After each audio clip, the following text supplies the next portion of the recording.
Hello and welcome to another power electronics class. The previous class, we had a review session for our first exam. And before that, we finished the buck and the boost converters. Today, we will continue with the buck boost converters and other types of DC to DC converters, such as the Chalk converter and so on.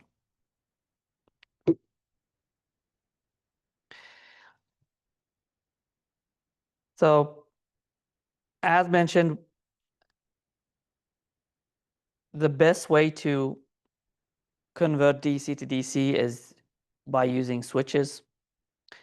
We solved some examples of using different methods such as voltage regulators and also voltage divider.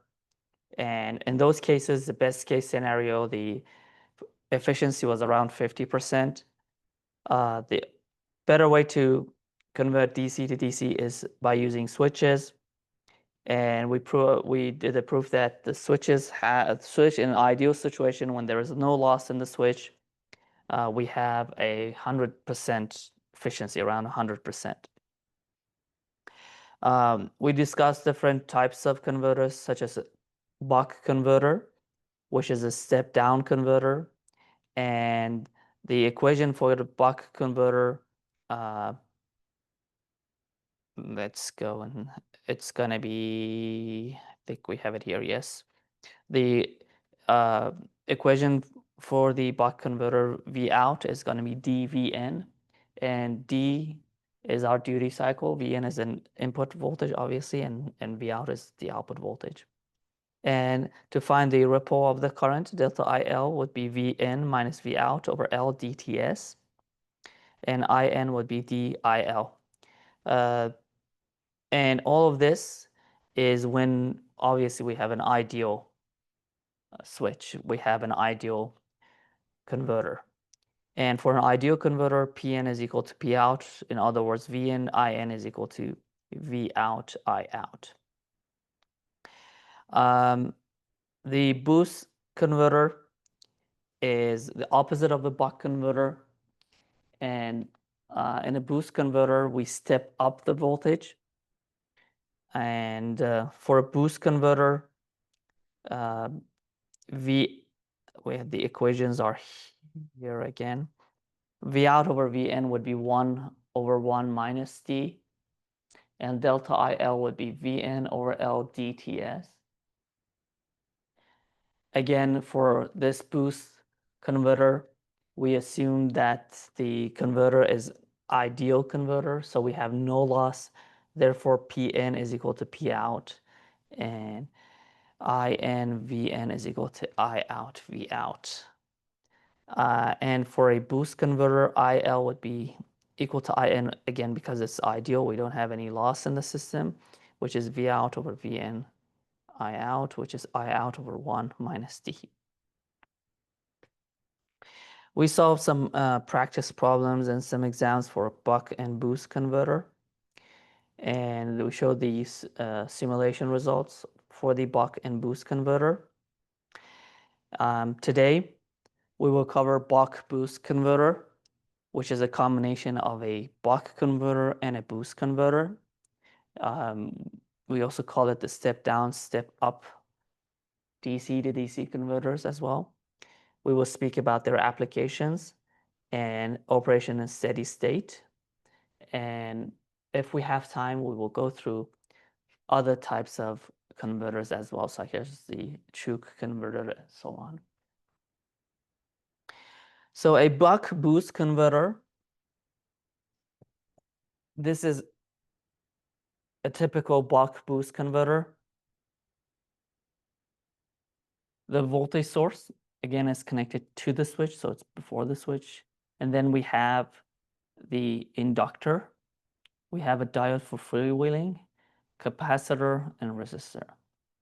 One thing that is common between all of the buck and boost converters is the current storing element, which is the inductor, the voltage storing element, which is the capacitor, and the switch. These are the three main parts that we have in all of them. But the way that we arrange them and put them, as you saw for boost converter, in a boost converter, the inductor was before the switch. For the buck converter, it was the opposite. It was after the switch. And here again, you can see that it's a combination of both.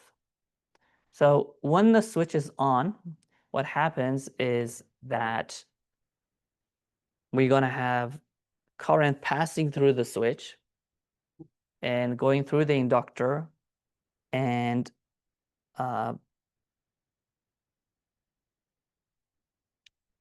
you can see it actually here, down here, that the current is going through the switch, through the inductor, and storing energy inside the inductor.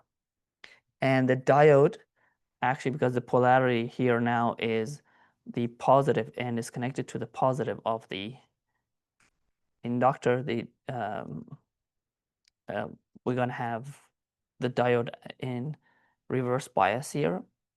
And when the switch is disconnected, then the energy that was stored in the inductor would go now pass and charge the capacitor and through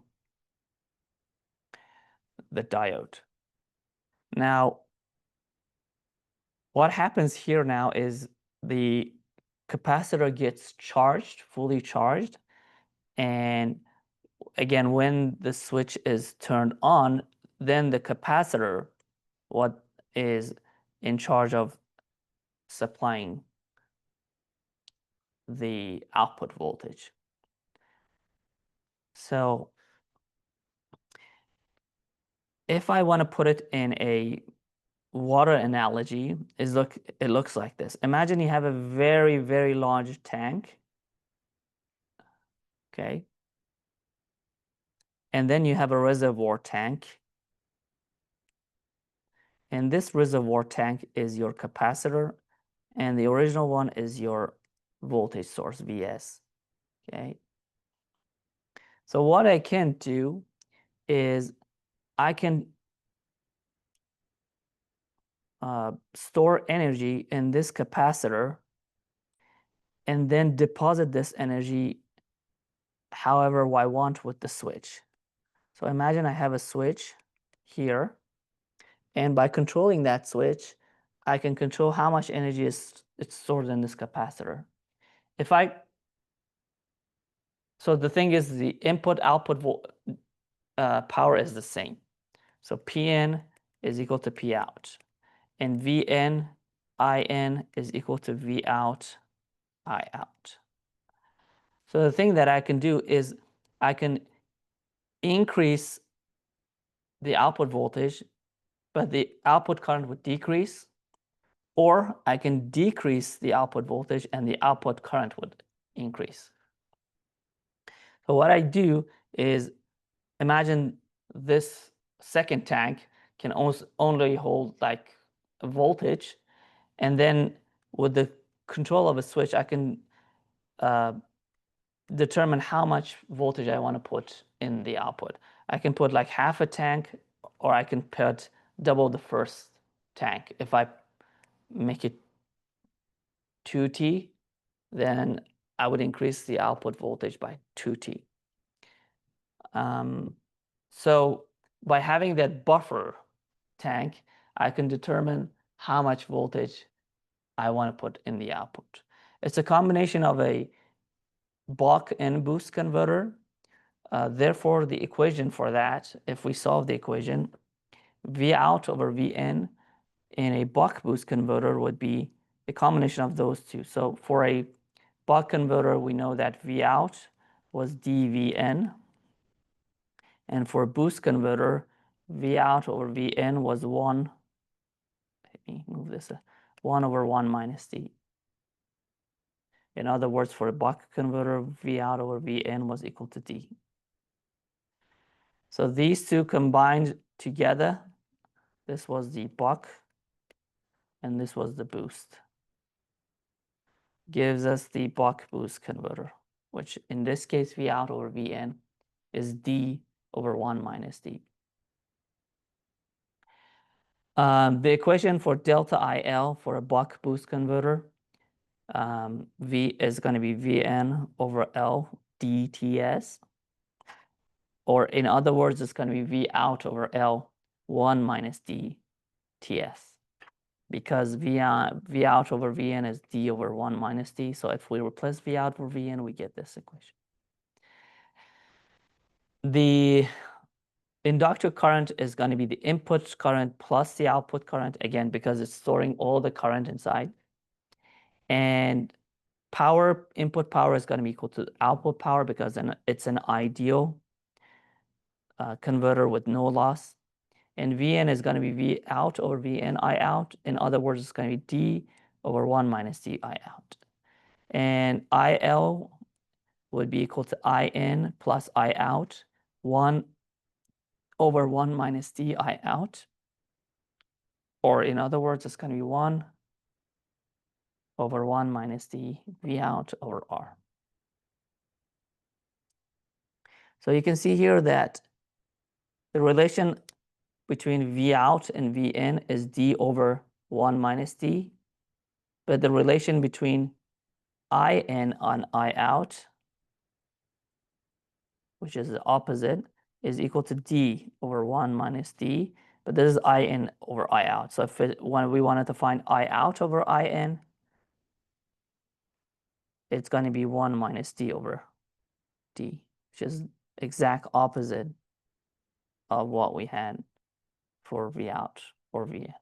So if we increase the output voltage 10 times, the output current would be reduced 10 times. Okay, the same proportion that we have between increasing the input voltage, we have in decreasing the output current. Because again, we don't produce any energy. It's an ideal system, so we don't lose any energy.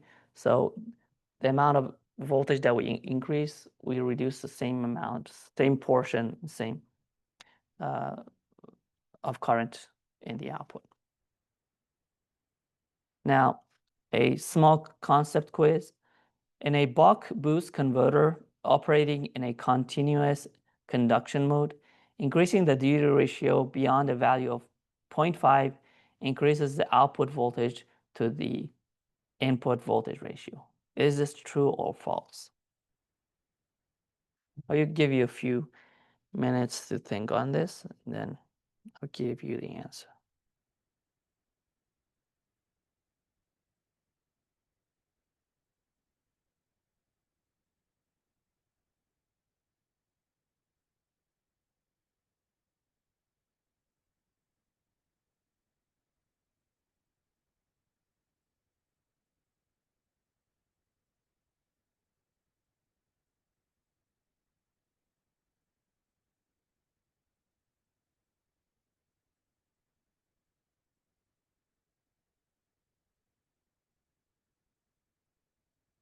It's true. Yes, perfect.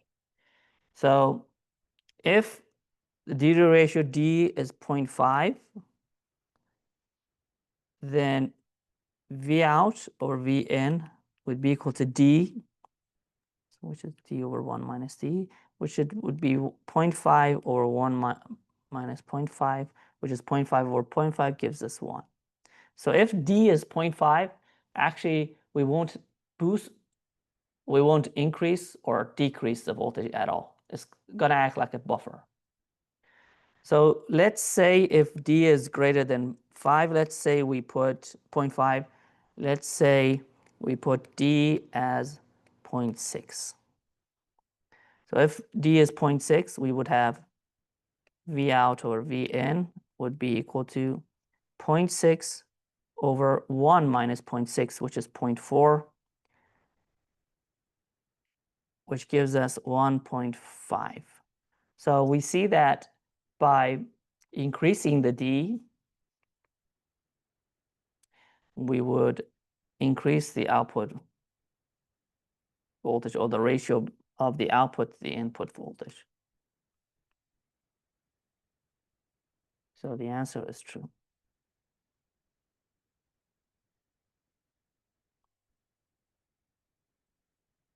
Now, if we decrease the the duty ratio, so let's say we reduce it to 0.2, then we would have 0.2 over 1 minus 0.2, which is 0.2 over 0.8. It's going to be 0.25. So you can see that reducing it, it's going to reduce the ratio of the output to the input voltage. Now,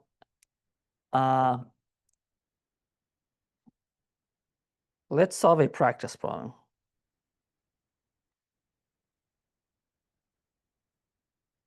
So imagine that we have a buck boost converter. Again, we have a buck boost, and we want to find delta IL, and we want to find V out in two different scenarios. First, Vs for both of them is the same. So Vs is equal to 12 volts. So for the first scenario, D is equal to 0.4. For the second scenario, D is equal to 0.6. So I'm going to call it D1 and D2. So for this, in this case, we want to find delta IL. And we want to find V out when the duty cycle is 0.4 and V out when the duty cycle is 0.6. Did you write it down? Can I go to the, do you want me to go to the equation sheet? Okay. So these are the equations.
Okay, did you solve it? What is the answer? So for the first one, V out over V in is equal to D over 1 minus D. So therefore, V out would be equal to 0.4 over 1 minus 0.4. times 12. So what would this be? 8. Perfect. What about delta IL?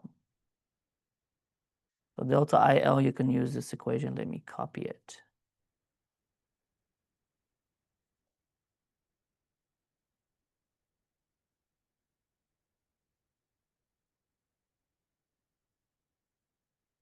I don't know what happened here. Just give me a sec.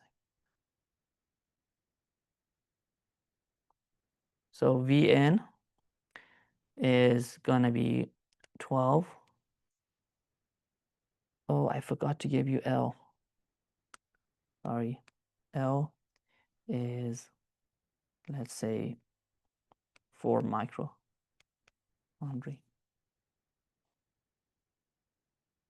Yeah, it's going to be 12 over 4. And I forgot to give you the frequency as well. So let's say 4 microhenry. And frequency Fs is 200 kilohertz. So Ts would be 1 over 200 kilohertz. I think it's going to be 5 microsecond. So 5 microhenry. And D is 0.4 times 5 microseconds. So delta IL would be 4.8. Please double check my calculation. Now for the second scenario, V out over Vn, again, it's going to be D over 1 minus D. Let me write it in the short. So V out for the second one is going to be 0.6 over 1 minus 0.6 times Vn, which is 12. So this would be 3.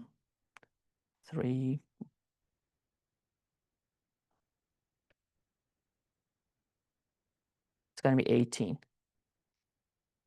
Am I correct? Did you get the same?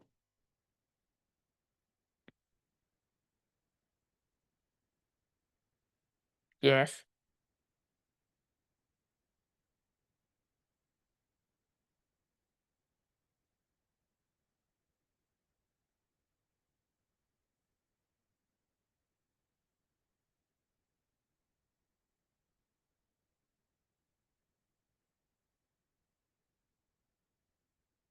Now delta IL for this one would be again 12 over 4 microhenry times 0.6 times 5 microseconds.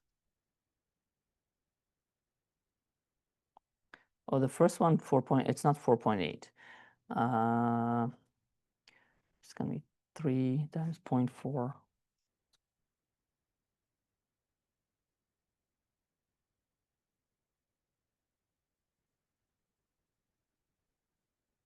I think it's 6, if I'm not correct. Please let me know if I'm not correct. And this one is going to be 0.6 times 12.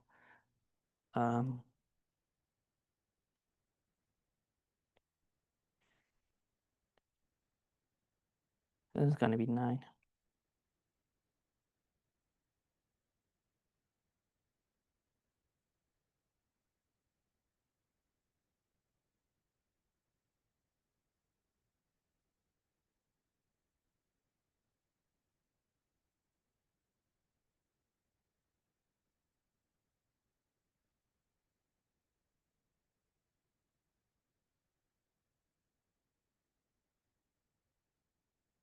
Did you write it down?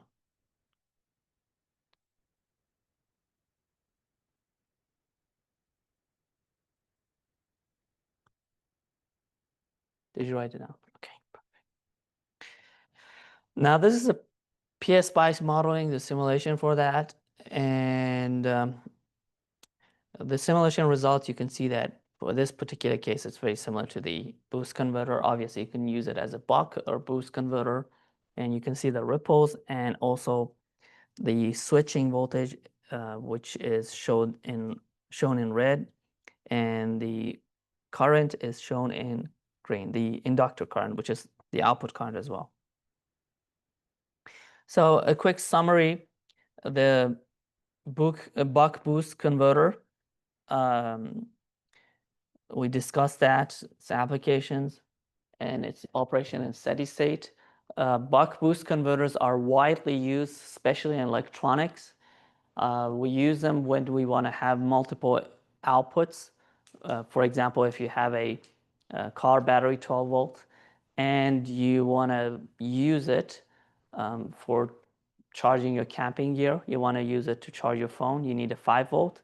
If you need it, for example, to run your heat blanket, which runs on 24 volts, for example, you can just crank it up and increase the output voltage. Very, very interesting and very practical tool. We use it a lot in robotics. You're going to see that probably in your senior design as well, part of your senior design, if you want to have multiple DC outputs. Sometimes we just use it if we want to have a fixed output voltage because of the changing load. We may have a drop in the voltage, so we can use a buck boost converter as well. I'll bring one day on the class so you can see how a buck boost works. Usually it has a tuning knob on it, like the same thing you have on your an audio of your car, to change the volume.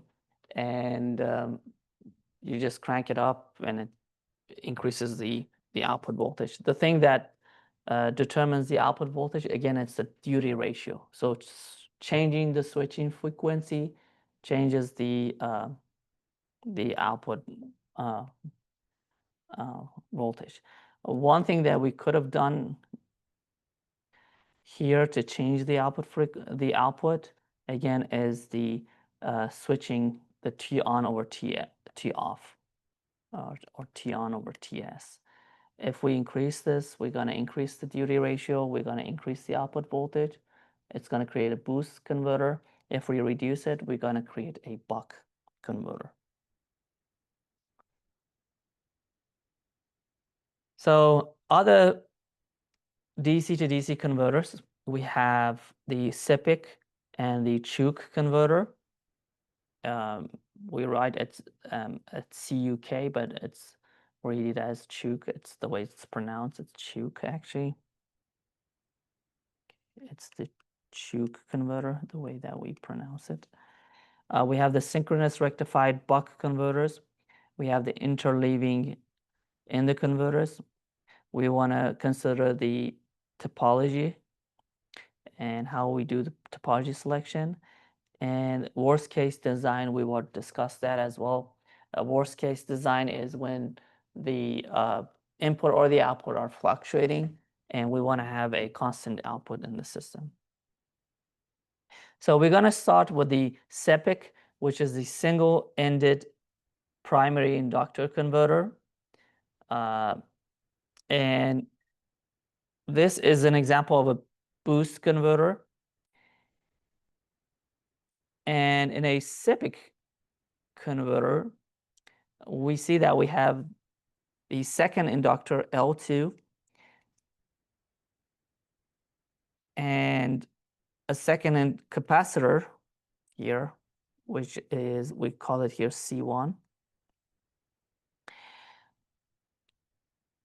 And by injecting these two, we can convert a boost converter to a SIPC converter. So the only difference, again, between a SIPC converter and a boost converter is the addition of this LC filter. Now, this LC filter in this particular situation acts like a high-pass filter. It's to reduce the unwanted noise and reduce the ripples, but it comes with some costs. First, let's analyze the system. If we do a KVL, KCL, on the system by running a KVO in the first loop, we can see that when we're doing KVO, what happens is initially the voltage goes up until the capacitor is fully charged. When the capacitor is fully charged, it becomes an open circuit. And when it's an open circuit, we are left with this. We have an inductor, we have the capacitor, which is an open circuit. And then we have the second inductor, and we have this voltage source, or Vn. So when this is an open circuit, all the voltage in the input would be projected on the capacitor. Therefore, Vn would be equal to Vc1. Let's say this is Vc1. So here we could see that no average current passes from the source side through C1 to the load side, and yet this is an AC to AC converter. So how does the voltage converter? C1 acts like a moderator between the input and the output, and it's the source for the output.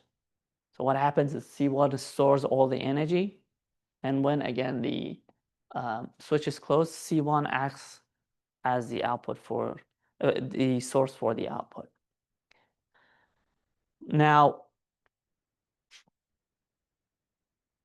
when the switch is closed, what happens is we assume that we have a very large capacitor C1, and now we see that Vd, the voltage, is going to be negative Vn over Vout. So therefore the diode is in reverse bias or opened, and thus the capacitor C is providing load power when the switch is closed. In this case, L1 and L2 are ramping up or charging, and C1 is charging L2. So C1 is discharging, and C is also discharging. So the capacitors again act as the source for the voltage and source of power in the system.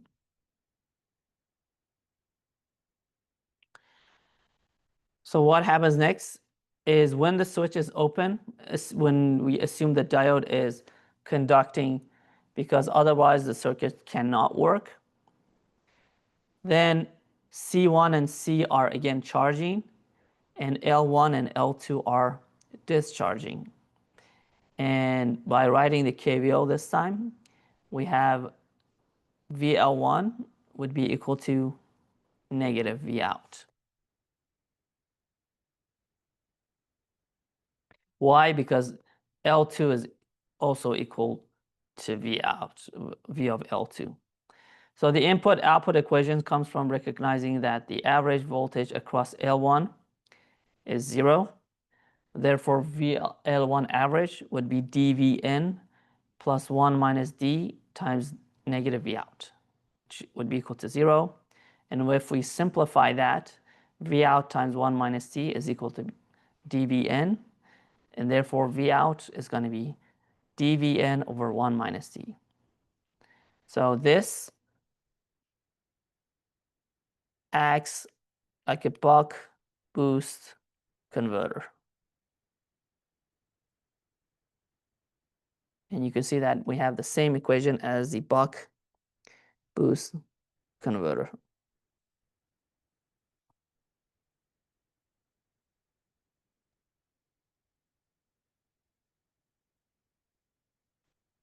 Now this creates a smoother signal. The reason that we use this is because it creates less ripple. Delta IL is a little less, but it's more complicated. You need more parts. And if something goes wrong with one of these capacitors is, burned out, the whole system will fail. So more complexity, but on the other side,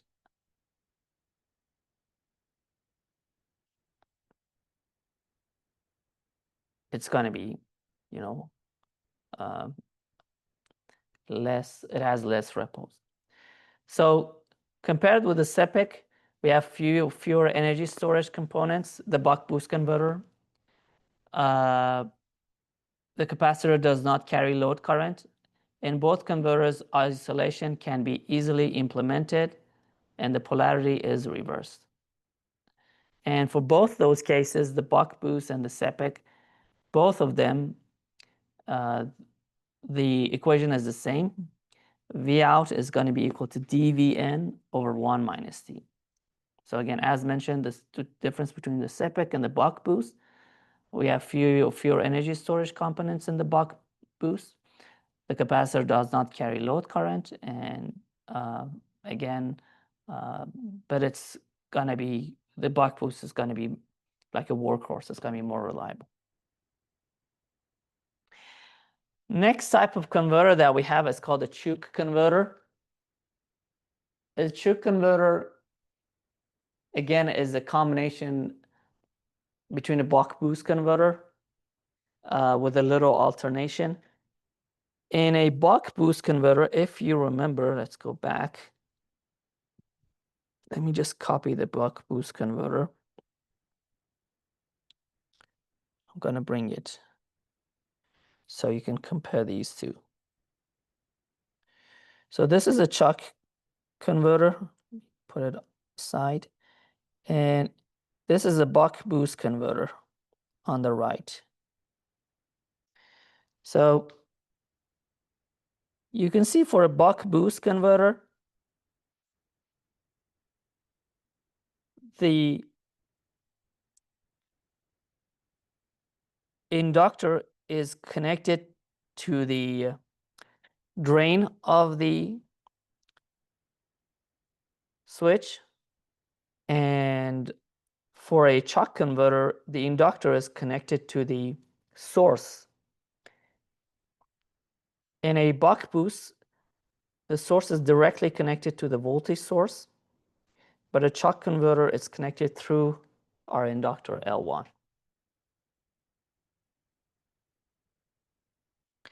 In a Chuk converter, we have two inductors. In a buck-boost, we have one inductor, one diode, one capacitor. In a Chuk converter, we have two inductors and two capacitors connected. Again, this adds more parts. It's more complex, but delta IL, again, the ripple is better than a normal buck-boost converter. The equations are again the same. It acts like a buck-boost converter. And V out over Vn is going to be d over 1 minus d. Same thing as we had for the buck-boost converter. So it adds a little bit of complexity. Now, how does it work? When the switch is closed, the switch is closed, and this here switch is open. The capacitor is going to get charged. I'm sorry. When the switch is closed, you can see that the inductor, the current inside the inductor would increase, and the power would be stored inside the inductor. When the switch is open, VC would be connected to the inductor, and the source is going to be fully charged. And when it's fully charged, it's become an open circuit again. Therefore, the voltage that we have is going to be greater than the diode. The diode would be short-circuited or in forward bias, and therefore you're going to have the charge going through the second capacitor and charging that as well. And when the switch is closed, the charge from those two capacitors, when it's fully charged, is going to feed through the second inductor and power the output. So again, the capacitors here act like a source for the output. Now, the topology selection between the buck boost and buck boost converter is as follows. So the transistors V for the buck is going to be, average V is going to be Vin, for boost is going to be V out, for buck boost is going to be Vin plus V out. The current is going to be I out for buck, for boost is going to be I in, for buck boost is going to be I out plus I in. The root mean square current for the transistor is going to be square root of d I out for buck converter. It's going to be square root of d I in for boost converter. And for buck boost, it's going to be square root of d I in plus I out. The average current is going to be for the transistor is going to be d I out for the buck converter, d I in for the boost converter, and d I in plus I out for the buck boost converter.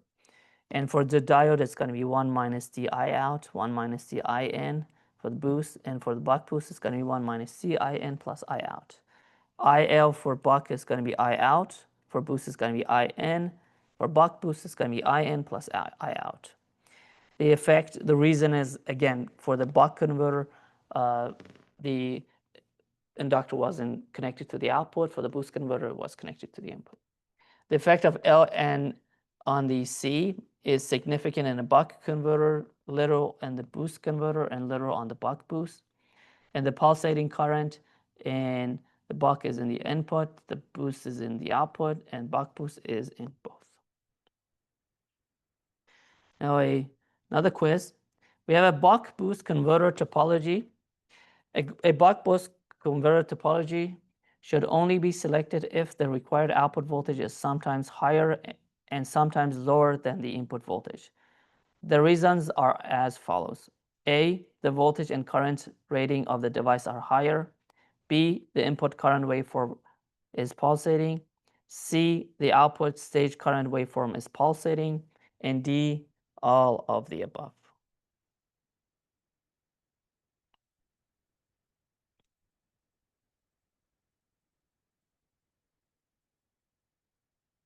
I'll give you a few minutes again to think on this.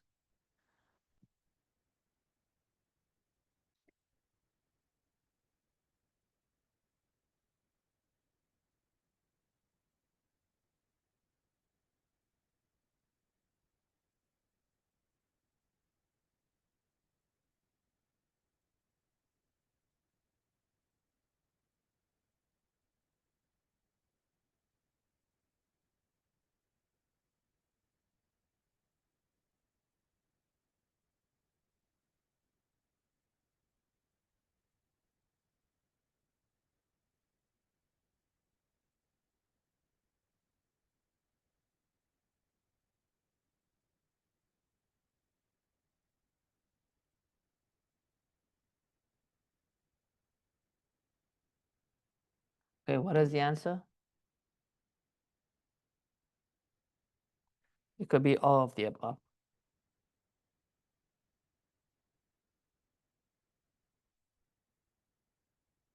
Okay, so the thing is that for a buck boost converter, it sometimes acts as a rectifier for pulsating current and voltage. So it can adjust the output voltage and current in relation to the input. And obviously we can use it when the as a buck converter when the voltage and current ratings of the device are higher. So we can use it either as a buck and boost converter as well. So another type of DC to DC converter is the synchronous rectified buck converter for very low output voltages. And just give me a second.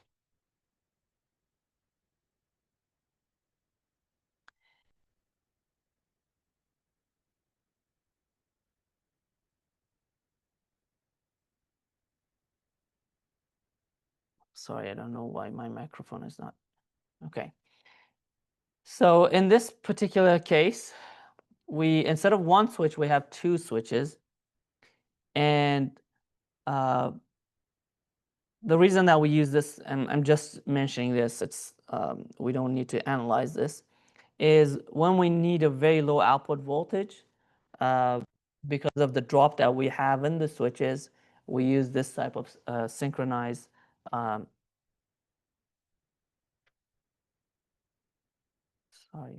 synchronized system. And the reason that we call it synchronized because both switches should be in perfectly synchronized. Sorry, I don't know why my screen is glitching. Just give me a second. See if I can. Do you see the screen? Okay. Another type of converter that we have is called the interleaving converters. And in an interleaving current converter, again, it's like having two converters in parallel with each other. It has two diodes, two switches, and two inductors connected to a common source in the system. And we can, by changing the frequency and the switching of this, we can change the output, the average output of the system. So what is the worst case design in the system? So worst case design is when the input voltage and the output voltage vary. Imagine that you have a converter that is connected to a car battery, and the car battery is draining, or it's connected to a PV solar panel, and the voltage is fluctuating. So in the morning you have lower voltage, then you have higher voltage at noon, and then lower voltage in the afternoon. And that when your Vn is actually varying, we know that V out over Vn, for example, for a buck converter, is going to be D over 1 minus C. When Vn is varying during the day, obviously you cannot have a fixed V out. And by varying V out means when you connect a load in the system, imagine you have a solid input voltage like a battery pack or something, but at one moment you're connected to a heater, next moment you're connecting it to a light. So you're going to have a significant difference in the load, and you're going to have a drop in the voltage. And when you have a drop in the voltage, these two are fixed, you're going to have a problem. You're going to damage the system.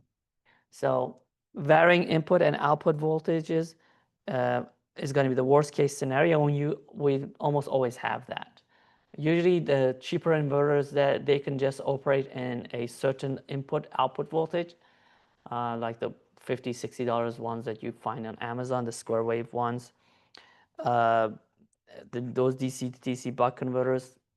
But for a very sophisticated one that we use, for example, for these wind turbines and these inverters that we use for solar systems, they have a feedback and control system that monitor the input voltage and the output load and adjust those accordingly with the feedback system. So these converters often they convert above a few tens of watts, or they are designed to operate above or below a few voltages and a certain percentage of error to ensure the CCM, even under the very high load conditions, would require prohibitively large inductance. Hence, the inductance value chosen is often no larger than 3 times the critical inductance. Whereas discussed the critical inductance, and I'll explain this later on as well, is the value of the inductor that will make the converter operate at the border of the CCM and DCM at full load. And I will again explain this later when we get in depth.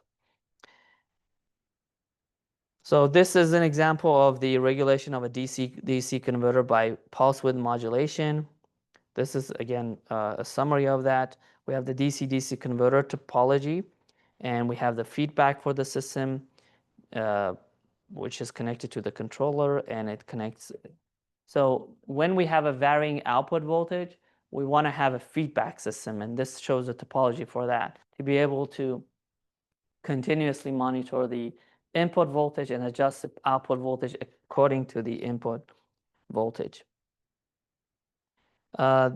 This is an application in an AC voltage synchronous system using the buck boost converter. We can use it in an AC voltage synthesis system as well. And in this case, we have two switches, two diodes, and as you can see, the first one, the source is connected to the voltage source and the drain is connected to the diode. The second one is the opposite of the first one, and they complete each other. So half works in the negative cycle, the other half works in the positive cycle. And it's technically like a bridge, acts like a bridge, and we can use it for AC voltage synthesis. I would explain some applications of this when we get to the AC to AC converters, but just for you to know, we also use it in the buck boost converter for AC voltage synthesis as well. For justifying switches and diodes as ideal, very high converter efficiencies are needed, low on-state voltage drop across devices, and low switching losses. Obviously, the switching loss, we learned that it's the majority of the loss in the system is the switching loss. Now, the final quiz for today. In a buck boost converter, Vin is 5 volts, Vout is 12 volts, frequency is 200 hertz, and the peak-to-peak ripple in the inductor current is 3 amp. It is operating at the border of the CCM and DCM. Calculate the value of L and L of the inductor.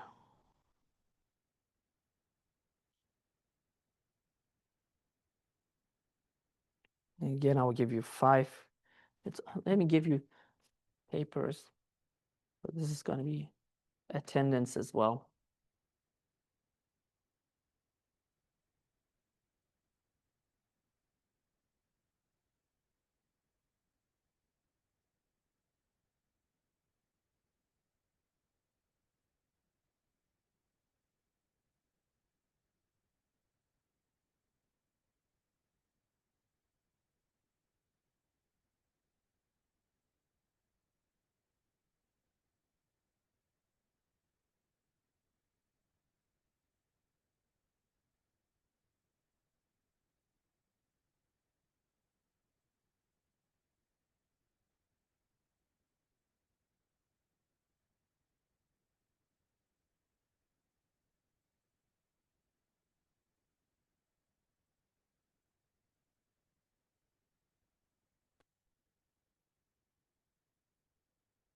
I'm sorry. There's a problem with the HDMI cable. Just, yeah.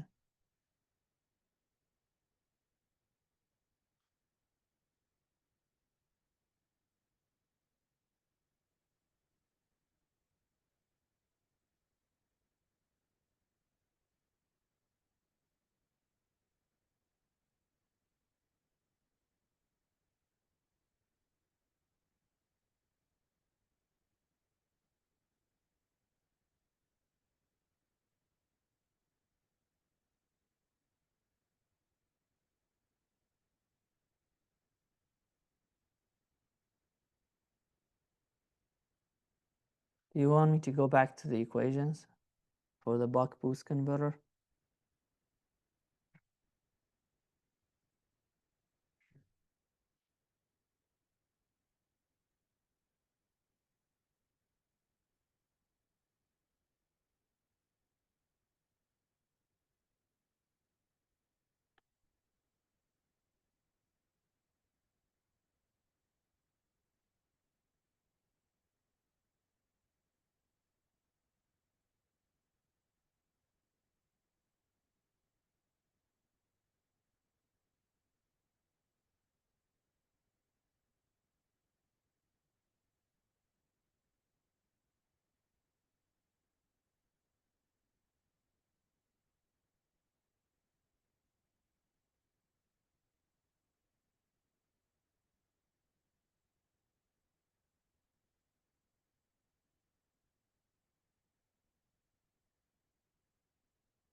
Yes, that's the delta IL. Yes.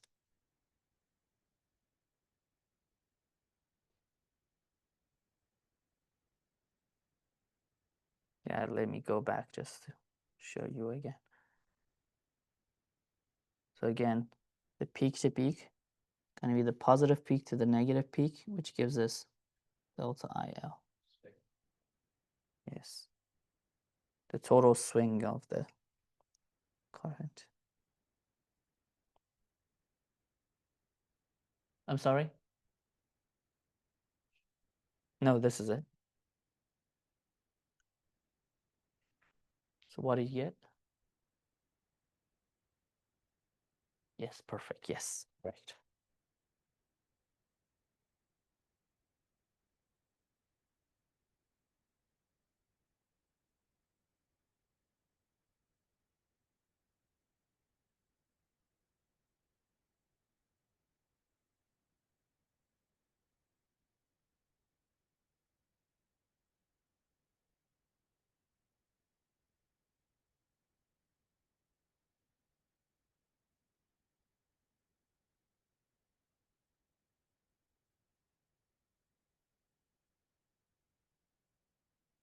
So V out over Vn, again, it's going to be D over 1 minus D, which is 5 over 12, which is going to be equal to, sorry,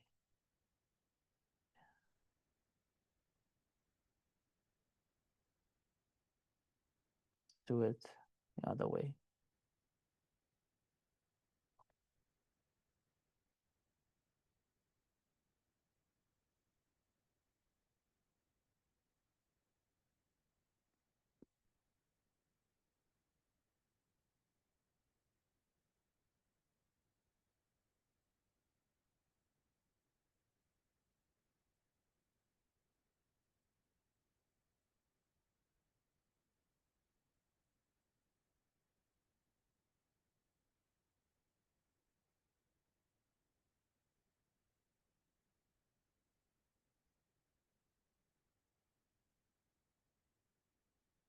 Did you finish? No? Okay, I'm going to give you a few minutes to finish as well. So I can.